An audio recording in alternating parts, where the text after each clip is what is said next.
खतरा पो भयो क्या अहिले त राम्रो हुँदैछ आज पनि राष्ट्रसभामा पनि त्यही भयो कि राष्ट्रसभा नि अब बोलिदिइहाल्यो होइन अब तर त्यसमा नि अब हामीले भन्दैछौँ त अब त्यतिखेर उहाँहरूलाई अलि अब उहाँहरू र हाम्रो बोली त मिल्दैन होइन हाम्रो बोली त मिल्दैन तर पनि म सकेसम्म चाहिँ उहाँहरूलाई अलिकति उहाँहरूको ल्याङ्ग्वेजमा बोल्ने प्रयास गर्छु म त्यही पनि कहिले कहिले त अब युवा जोसमा फेरि गइहाल्छ फेरि होइन अनि त्यही भएर उहाँहरू आज चित्त पनि दुखाएको थियो मैले माफी पनि मागेँ किनभने त्यो पनि फेरि संस्कार हो नि त सच्याउनु पनि संस्कार हो नि त हाम्रो गाउँमा जसरी 3-4 जना यो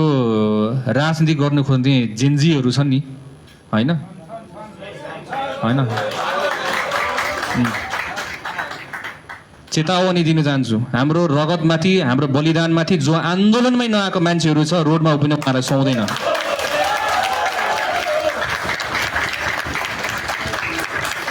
उमेर समूह भनेको प्रिभिलेज होइन इरादा हो इरादा नेक हुनुपर्छ त्यो हो मान्छे जेन्जी भनेको जेन्जीको उमेर समूह परे भन्दैमा जाने होइन उसको नियत के छ देशप्रतिको उसको माया के छ उसको योगदान के छ र जसरी ऊ आन्दोलनमा आएको थियो कि थिएन त्यो पनि हामीले पहिचान गरेर मात्र हो म यो जेनेरेसनलाई रिप्रेजेन्ट गर्छु र म त्यहाँ बोल्दै गर्दाखेरि चाहिँ म न्यायको पक्षमा उभिन्छु भनेर ठाडो शिर लाएर उभिन सक्ने मान्छेहरू चाहिँ हो त्यसलाई चाहिँ भन्छ जेन्जीहरू